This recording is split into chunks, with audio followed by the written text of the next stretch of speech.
Во периодот од 1 август 2019 година до 1 август 2020 година територијалните противпожарни единици има регистрирано вкупно 405 интервенции, од кои 225 биле на отворен простор, 90 на објекти, 80 технички и 10 на патнички и моторни возила.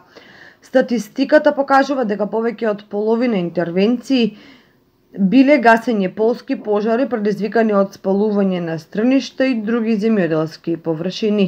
Според командирот на Кочанската противпожарна единица Благој Паунов, ваквата состојба е неповолна бидејќи високиот процент пожари на отворен простор ги намалува техничките и човечките ресурси кои што треба да одговарат на други цели и задачи, представува животна опасност и во голема мера ја загадува животната средина.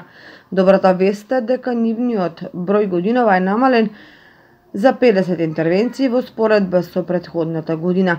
Проектот на Швајцарската агенција за развој и соработка Добра земјоделска пракса, богат биодиверзитет, што се спроведува во рамките на програмата за зачевување на жетвените остатоци, но и на зачестеното патролирање на надлежните службеници од земјоделскиот инспекторат, полицијата и противпожарната единица.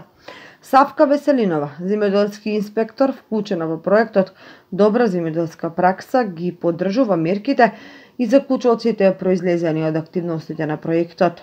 Престои период на нови опасности од палењето на стрништата што доаѓа по завршувањето на жетвата на оризот.